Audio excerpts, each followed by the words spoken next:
An unbelievable discovery. This is it. This is absolutely it. A mind-boggling claim. The tomb of Jesus found. Jesus' body would have been laid right here. An unprecedented controversy. Quite frankly, give me a call when somebody's got the real evidence on something like this. Can 21st century technology deliver that evidence?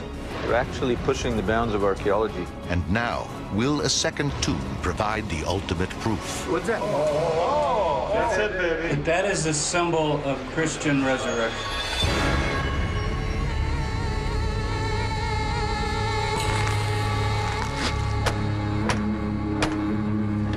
It's one of the most iconic images in Christianity.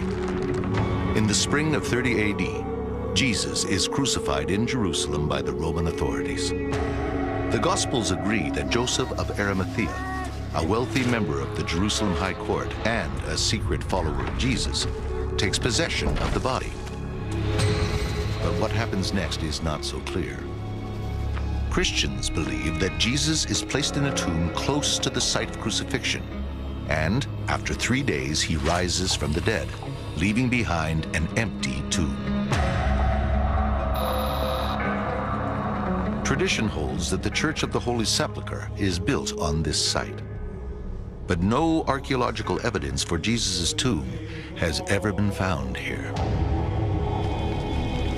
Another account based on the Gospel of Matthew states that Jesus is ultimately buried in an unused tomb that Joseph of Arimathea had intended for his own family. But again, no evidence for such a tomb is found. All this changes in 1980.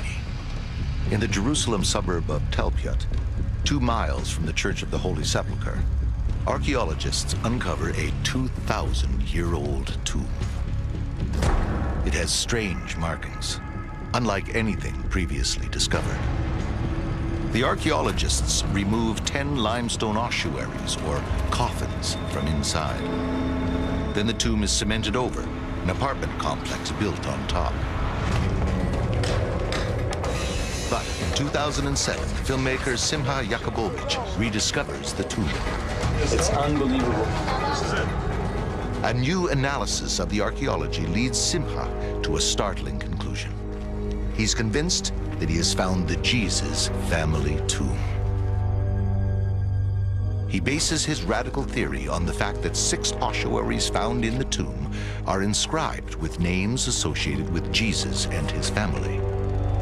There is a woman called Maria Mene. This is a Greek version of Mary. It's been suggested that this unique spelling is associated only with Mary Magdalene, one of Jesus' most celebrated companions. There is also a Maria, Mary in English, a name identified with Jesus' mother, and a Jose, a nickname associated with one of Jesus' brothers. Most surprisingly, in this cluster of names, there is also a Jesus, son of Joseph. Though the implications are shocking, some scholars are open to the possibility. All the tombs around Jerusalem are slowly getting exposed and in some cases destroyed. So it's not so far-fetched that a construction crew would have uncovered the tomb of Jesus. I think we have to consider it, that this Talpiot tomb might be the tomb of the family of Jesus. When the story breaks, not everyone is so open to that possibility. This is front page news. It's on all the evening broadcasts. This is very much the talk of Jerusalem. For me, it represents the worst kind of biblical archaeology. I don't see the evidence for it anywhere. I'm going to base my beliefs on the scriptures, which hold together far better than the kind of farcical documentary we're talking about here. As the controversy rages, Simha and his team shift their focus towards another archaeological site, one he hopes will provide additional evidence to back up his claims. It's a second tomb, located less than 200 feet away from the alleged tomb of Jesus. I think we got a tomb. So this is where we're going. It's perfect. This tomb was discovered in 1981 when drilling at a construction site accidentally exposed it. Archaeologists entered through a hole in the tomb's ceiling. They took some notes and made a rough map of the burial cave. Orthodox religious groups, believing that any modern intrusion disturbs the dead, forced the archaeologists out of the tomb. But not before they took these recently found black and white photos. The tomb was once again sealed. For religious purposes, a pipe was installed into its roof. In 2009, cement was poured down the pipe, barring access to the tomb. But it still serves as a marker that the tomb is somewhere beneath this area of the apartment complex. Simha and his team believe this second tomb may belong to some of Jesus's earliest followers, possibly even of Joseph of Arimathea. The two tombs were found on a hill set apart from the other burial caves in the area. They appear to be on a first-century rich man's estate, complete with wine press and ritual bath. And there are clues here that this hill in Talpiot was a sort of hub in the wheel of religious and political power. Behind you is Herod's Herodium, which is Herod's tomb, Herod the king of the Jews. And then if I turn around this way is the temple in Jerusalem. And then behind me, it's called the Hill of Evil Council. And it's the traditional spot where the priests were meeting to condemn Jesus. And so you have to wonder whether this location might have more of a meaning than just hearing, oh, a tomb was found in Talpiot in some apartments. It seems to have sort of a strategic meaning. Simha is becoming convinced that modern Talpiot is Joseph of Arimathea's estate. What's more, in Hebrew, Arimathea means two hills. And this area in Talpiot is still dominated by two hills. If Simha can find evidence that this second tomb belongs to Joseph of Arimathea, that would go a long way towards backing up his original claim that just 200 feet away is the Jesus family tomb.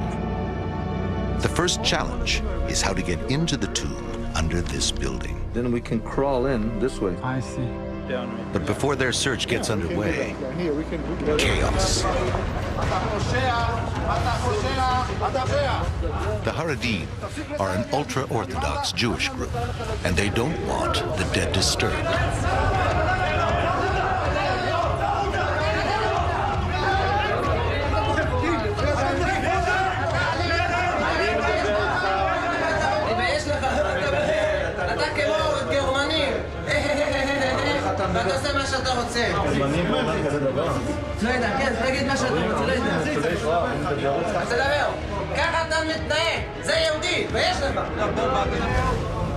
They managed to shut down the excavation, as they did with the original exploration back in 1981. Simha and fellow producer Felix Kolyubev go to the center of Haredi life to meet the rabbi in charge of the activists who disrupted the investigation. They need to arrive at some sort of compromise. After hours of negotiations behind closed doors, the Haredim agree to a limited exploration of the tomb, as long as Simha and Felix always let them know what they are doing and never touch the bones of the dead. With the problem behind them, Felix gets hold of the map drawn when the tomb was originally discovered in 1981. They know it's not 100% accurate, and they're not sure where exactly under the apartment building the tomb is located. But it can't be far from the original pipe. That's great. They are now convinced that at least part of the tomb lies underneath this corridor. But are they right? They know exactly how to find out. Ground Penetrating Radar, or GPR. GPR works by sending a radar signal below the surface, detecting unusual materials, or in this case, a void. The GPR scans the entire corridor, looking for an unusual space beneath the tiles. Felix's calculations lead him to one tiny corner. This is a magic corner. Did you see anything? There is something there. You can see here the edge of the void. The long and the short of it is Felix right where he thinks we can put our probe. A probe? Yes, yes, he's right. There is an area approximately 60 centimeters along the wall and about 40 centimeters away from the wall. So in other words, Felix believes the only way into the burial cave is through a space not much bigger than a sheet of paper. They may have found the tomb. Now, they have to find a way to get in.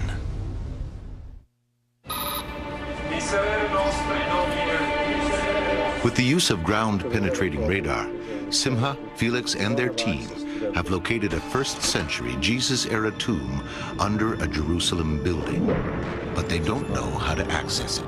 So we have to find a way of getting in. We answer that. The team has been joined by historian James Tabor and archaeologist Rami Arav, who was not previously involved in the Jesus family tomb investigation. They have received official permits to explore the tomb. The idea will be to dig here in the corner. So because of their compromise with religious activists, they must find a way to explore the burial cave without going in themselves. The solution may be in this small warehouse in Canada. They enlist the help of Walter Klassen, a legendary builder of animatronics as well as robotic camera platforms for film and television. We do all the software, the electronics, all the hardware is done here in-house. Walter's challenge is to build a robotic arm mounted with a camera that can fit through a small drilled hole. The device must also be maneuverable enough to allow the team to document every inch of the tomb and the ossuaries inside. I had an architect taking this floor plan and drawing of the tomb and superimposing on each other. Felix has a rough idea of the tomb's dimensions. What's your guesstimate again as to how high the tomb is? I would say from 1 meter to 1.5 meters. That's kind of difficult because the height limits me on how I can get something in, tilt it up, and then go forward. One other thing you will have to consider is if we do go in here. Remote camera expert Bill Tarrant shows Walter the camera he intends to use to record the images from the cramped 3.5-foot-high burial chamber. How heavy is this? It's about 4 pounds. Oh, so we're going to have to carry this at the end of a 3 or 4 meter arm. Yeah, so it's going to be. The camera is in a tough metal housing, and it's heavy. Oh, I see it. But if they get into the tomb, and it's related to Jesus' earliest followers, what might they find? What would an early Christian symbol look like? Simha travels to Rome, one of the few places on Earth where such early Christian symbols can still be seen. The catacombs are miles and miles of Christian burials that run under the streets of the city. Robin Jensen, an expert on early Christian art, points out the earliest Christian symbols. In this place, in this particular catacomb, this would be one of our earliest pieces. How early can you take it? Cannot be much earlier than the 4th century. Here, we see 3 of the earliest Christian symbols. The key rho, the first 2 Greek letters of the word Christos. The anchor, a symbol of faith. And the fish, with scales and gills, a symbol of the Christ. But the most popular biblical image for Christians in the catacombs is Jona and the whale. Oh, wow. Here we have Jona. Jona is Christian? Absolutely. This story is a very important story for funeral art in particular, and it's the most popular. Why is it the most popular? It tells the story of death and resurrection. Jona, like Jesus, dies, and he's resurrected when he's regurgitated. Spat out. As he's spat out. And so that's even in the New Testament. It's a sign of Jesus' death and resurrection. So when you see Jona being spat out, that's a quintessential Christian symbol until about the middle of the 4th century. And then he disappears. After months of preparation, the team gathers in Jerusalem in an attempt to crack Christianity's ultimate secret. setting a little bit of history. We've got police, we've got the Israel Antiquities Authority, we've got religious supervision, we've got the Tenants Association. So what is the tension? I don't want tension. I want discovery. It's working? Perfect. So step one, small little hole. 6 centimeters? Yes. If we're in the right place, then we go to step 2. 20 centimeters, 80 inches. All right, great. Let's do it.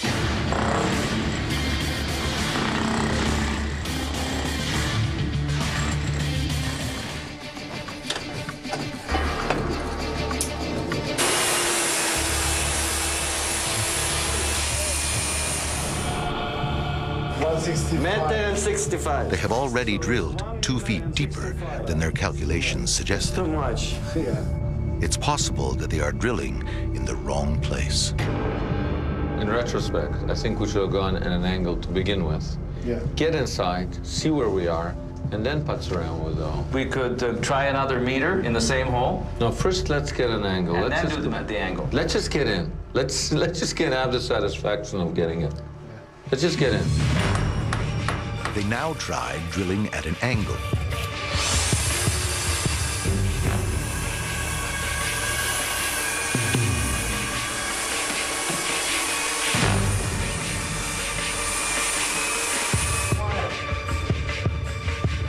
I'm inside. After years of research and effort, this is the moment they've been waiting for. I see the bottom, nice and clear. Fantastic. Hey, we're right where you said we'd be. Yeah. You were 100% right. They have their entry point into the tomb. But the only way of exploring it is with the robotic arm, which has only been tested in the lab. Walter Klassen now joins the team of archaeologists and investigators in the Jerusalem suburb of Talpiot.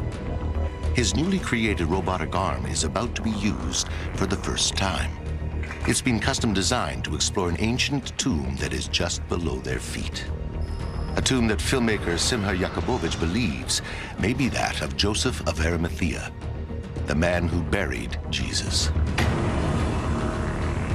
The arm is deliberately low-tech.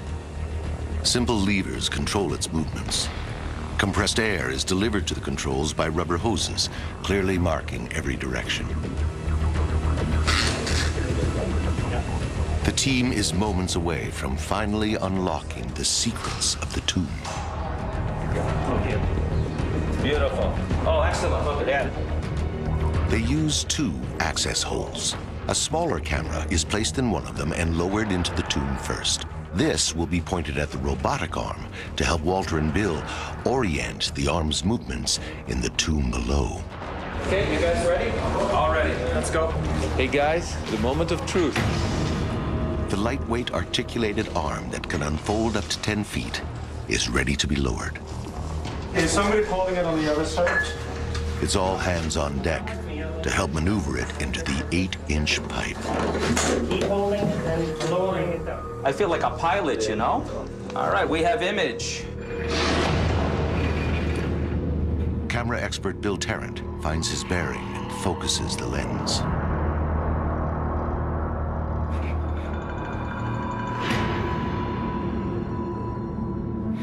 Look at that, look at that.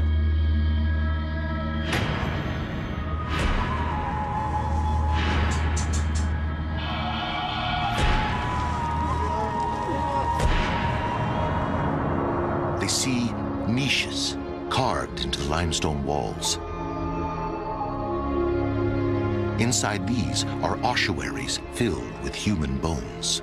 We're almost there, almost there. Placed here 2,000 years ago.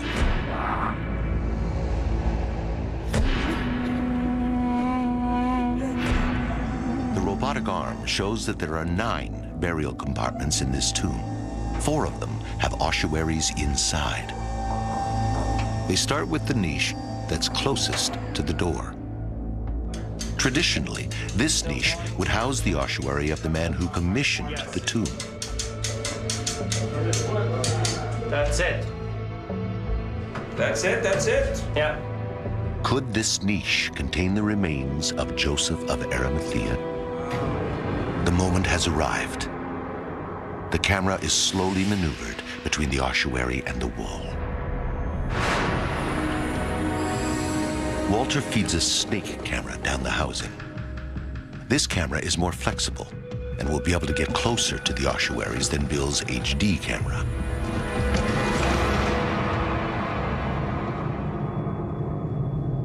They're looking for a name or a symbol. You can look at that, it's really ornate, befitting a wealthy person. 2 circular rosettes, which are typical of ossuaries, are clearly visible. Most scholars believe that these are simply decorations, but others think that they have some as yet undeciphered meaning. They now notice a design carved into the center of the ossuary. Scholars call this a nephesh, or a pillar. Since the Hebrew word for pillar and rise are the same, it may be a symbolic reference to the afterlife. They continue to scan the ossuary on all sides, looking for new symbols or an inscription. But they find nothing more. They move the camera to the second of the 4 niches that need exploring. This one contains 3 ossuaries. Okay, Walter, can you drop down a bit? Okay. And retract a bit. Okay, coming back. Lids have inscriptions. Do you see anything? No, don't you? Inscriptions are not monumental inscriptions. They're not something that someone carved elaborately like those rosettes. They're tags. They're tags, you know, they're moving uncle and they're putting in grandma, and they want to remember who's who. So they write almost graffiti-like sometimes. So we've just got to be systematic and careful that we don't kind of zoom by expecting to see some kind of big inscription when it's really some little graffiti. Okay. Can you lower? Yes, I can. This one is nice. And as they reposition, I don't know. Wait. a discovery. Mu, Aleph, Ro, Aleph, Mara. Aramaic? He said No, it's in Greek. Where do you see? M-A-R-A. They have seen this name before in the alleged Jesus family tomb a few hundred feet away. There, one of the Marys is called Mariamene Emara. Mariamene is a particular Greek spelling of Mary that has only been found in 2 other ancient texts, both associated with Mary Magdalene. Bolstered, the team presses on.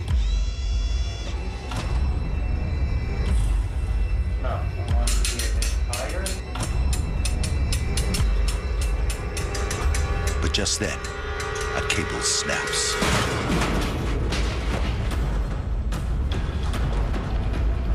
The camera and the arm are stuck, and there is no way for the team to get them out.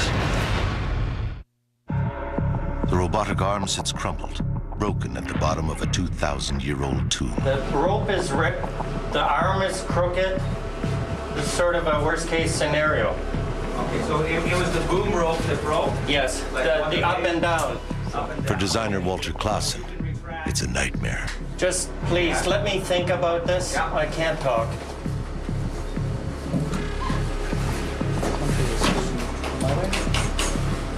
Good. Here, pull hard.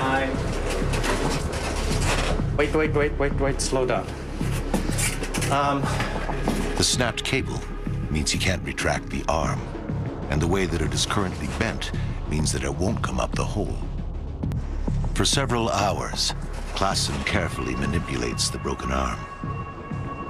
The exploration seems to be over before it really begins. I don't know if I can get it out. Have you got the motorized thing that zoomed out? I'm doing the motorized thing. I'm gonna see if I can try to retract the front end. Okay. It's coming in, Walter. Yes, I'm seeing it. That's a good sign. Yeah, it's good that it's carrying it. Okay, pull on it now, Kevin. Pull. Walter finally gets the broken arm out. Slow.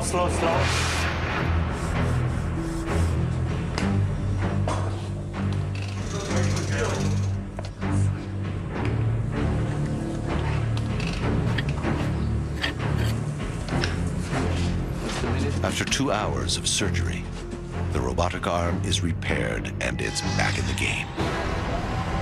They now position the arm to explore the third niche. It contains a single ossuary. No symbols of any kind, but this niche contains something else.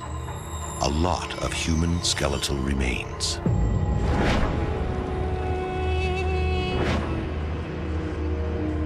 There are no inscriptions here, and no hint of Joseph of Arimathea or anyone else that is related to Jesus. They are running out of options, ossuaries, and niches.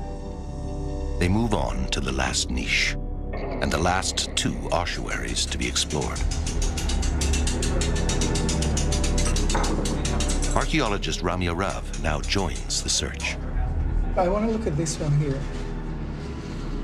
Walter, is it possible to go in further? Yes, it is. Let me try it. A lot of years, a lot of money, and a lot of effort have been expended to get to this point.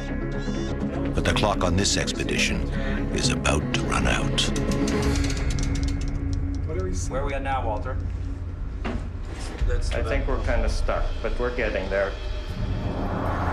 What's that? We're looking at the end of the other ossuary. Yes, we are. Yes, we are. This is number 4. We are looking at number 4, correct? Correct. So we're looking at the front. We are looking at this little piece here of the the side. So we want Suddenly, Walter spots something unusual. No, let me help you a bit. A cross. Greg, No, let go me back. see. Did you see the cross there? No. In the middle. Here are the crosses, yes. Where? Go up a bit, I'm Bill. going up. No. Slow down. Okay. There. Where? Yes, that's right. This is a cross. The cross. Oh, yeah. Go down just a bit, Bill. Go down a bit. Most historians believe the cross became a Christian symbol in the 4th century AD. So finding it in a 1st century tomb doesn't mean anything. But 1st century crosses that may be Christian have been found in Italy, at Herculaneum, in Naples,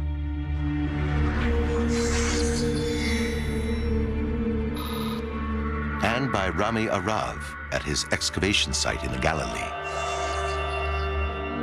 If the cross was already a Christian symbol in the 1st century, then the team has just discovered the earliest Jesus-related cross ever found. On ossuaries, there shouldn't be anything which is made just for decoration. The whole thing is symbolic. The whole box is symbolic.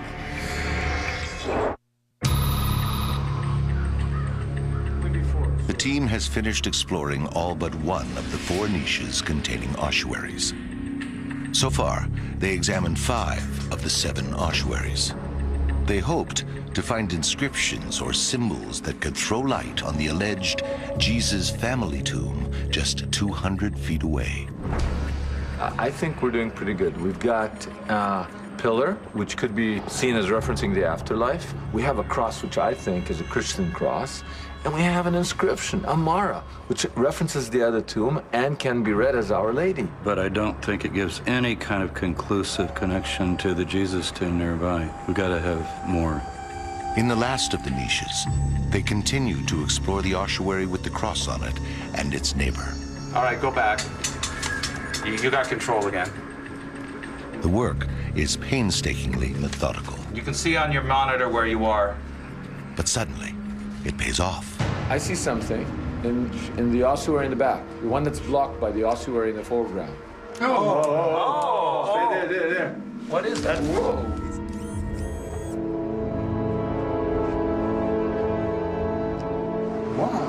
Wow. Are we looking at, is this the bottom part? This is the top. And there's this little ball on the bottom. Oh, wow. Yeah, that's the ball. Yeah. I'm just going to orient myself. Yeah, and you can see on your monitor where you are. There. Wow, look at that. That is amazing. It's a nefesh. This is the bottom. Rami sees the squeezed image and thinks it may be another example of a nefesh, a pillar, like the one they found in the first niche. Hey guys, that's no pillar. It's definitely something else. I haven't seen anything similar to this. That's better. Actually, There. looks like What's a that? box. Bill. Coming. And those could be the handles. Look here. Just look here very carefully. But then, a revelation. It's a fish. Wait, of course, Look, yeah, this is a whale. It's a fish. It's a whale. It's a whale. It's a whale. It's Jona. It is a Oh my God! Oh my God! Jonah holding his head. This is That's a whale holding Jonah's his head, head. spitting Jonah out. 2 legs, 2 arms, and his head. Yes! He's spitting Jonah out of the whale. That is absolutely it. That is the symbol of Christian resurrection. The team is convinced that what they are looking at is a great fish spitting out Jonah. Unlike the later Christians of Rome, who depicted Jonah's fish as a sea dragon, Jesus' earliest followers were Jewish. As a result, they depicted the fish here as edible, as kosher, meaning it has scales and fins. According to the biblical book of Jonah, when Jonah is spat out, his head is wrapped in seaweed. Here, they see a stick figure being spat out of a fish, its head purposely marked up by lines. All along the edges of this ossuary are little fish swimming in the sea. The image is unique. The discovery is revolutionary. Without a doubt, the sign of Jonah was the symbol of Jesus' earliest followers, the symbol of Jesus' resurrection. Because of the clarity of this first-century image, its precise meaning can be decoded.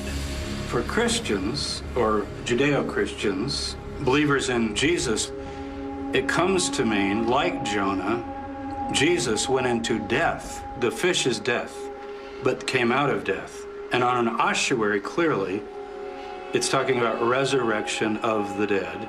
So this is the earliest representation of the resurrection. This is huge. It's absolutely huge. This discovery, the earliest Jesus-related symbol ever found, makes the investigators feel that their hunch has paid off, that they now have dramatic evidence that the tomb just 200 feet away from the one they are now investigating is the Jesus family tomb. But can they find more? They proceed to the back of the Jonah ossuary. They see something, but because of the wall, they can't get far enough from the image to tell what it is. They position the camera on the floor, looking up at the lid. The image on the back looks like the tail of a fish, but they cannot be sure. For help, they consult the black and white photos taken by the archaeologists in 1981, before they were chased out of the tomb by religious activists. Here, the image of the fish tail is clear. The fish seems to be diving into the ossuary. The pictures also reveal something else, something unexpected. Today, the Jonah ossuary is not in the same place where it was originally found. Then, it was taken out of one niche and placed in the one where it currently rests. Its original location? The first compartment on the right in the so-called Patriarch's niche. Does this bone box hold the remains of Joseph of Arimathea? The evidence is tantalizing, but there's no inscription. There is, however, one last ossuary to explore.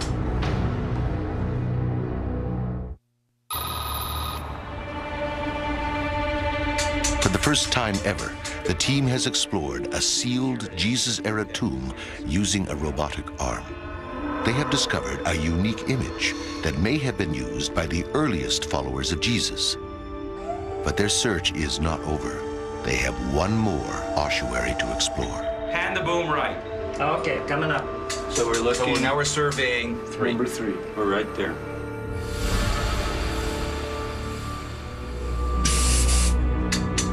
As they approach the last ossuary, they feel that lightning can't strike twice. But sometimes it does. Oh, wait. Stop. So that's writing. That's inscription. That's an inscription. That's it, baby. There's an omega, clear as day. There's a C, delta, eta. The inscription is in Greek, the dominant language of the wealthy in Jerusalem in the 1st century AD. But what does it say? Yahweh is God's name, Yahweh in Greek. In English, it's pronounced Jehovah. So, that would be a verb. God is doing something. This and this I can't get. The team contacts Professor James Charlesworth to help decipher the Greek inscription. You were supposed to arrive yesterday, but you have a bit of a cold? Yesterday would be no good. We didn't need a Greek reader yesterday, but we do today. Okay, you're not going to come. Are you teasing me? What? Yeah, come on. What have we got? And in the middle area, between the two rosettes, you've got this Greek inscription. All right, I can read Yahweh. We have this in the Jewish magical papyri as a way of referring to Yahweh or God. So here you have it in Greek, in uncials, that means all caps, Yahweh. And above, I'm suggesting it might be Dios, God or Zeus is now Yahweh. There you go. Upso, that would be related to the Greek word upsotheo, to raise up. What? Yep, that's it. Upsilon, C, and Omega. And that is uncial for upsao, which in the Gospel of John is used for the resurrection of Jesus. Upsao, he is lifted up.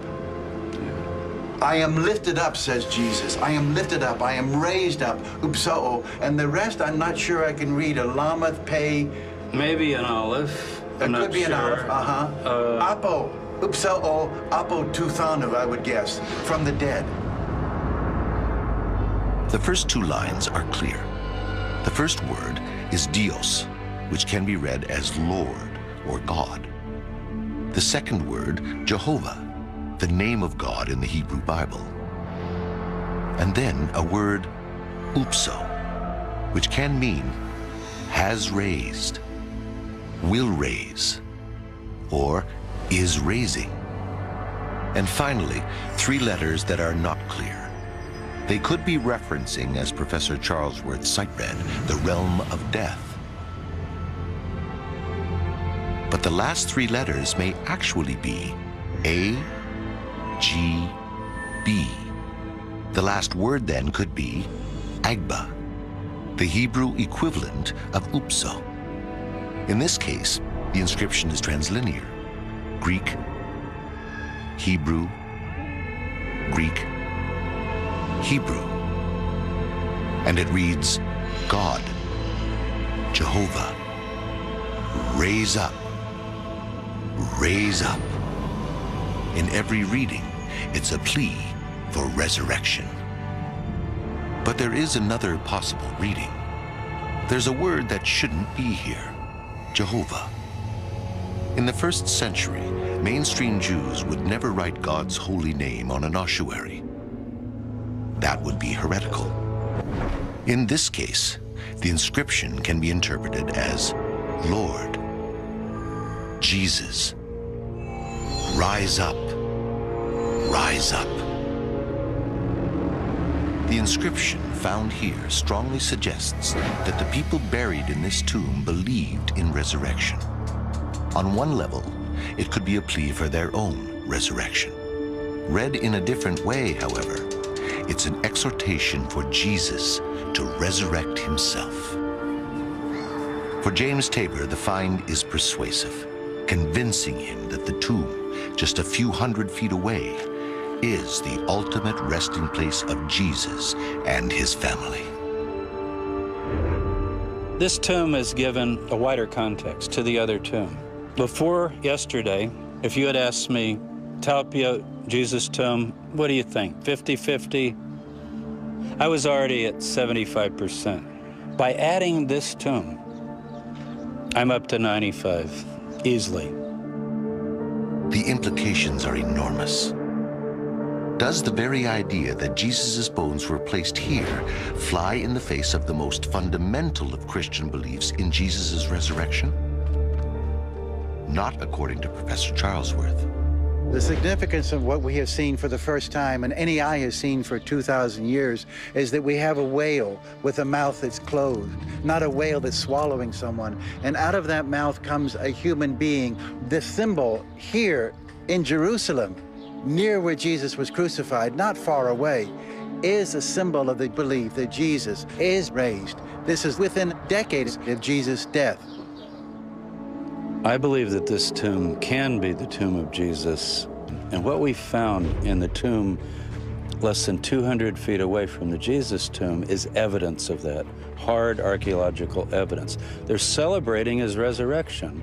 So the way you put that together is their understanding is that Jesus has been lifted up. He's been exalted to heaven. Not necessarily that his bones went up to heaven. The bones can stay behind. They're like old clothing that you shed, and then you put on the new clothing. Their mission seems completed. Did the team find Joseph of Arimathea? They can't know for sure. But what they do know is that to a cluster of names that they already found compelling, they have now added to the archaeological data what they identify as an image of Jona, a cross, a marak inscription, and a first ever resurrection statement. Based on these findings, the team believes that there are compelling reasons to conclude that Talpiot Jerusalem is the last resting place of Jesus' earliest followers, most of his family, and of Jesus of Nazareth himself. It will now be up to scholars to weigh the evidence. One thing is for certain, the debate is just beginning.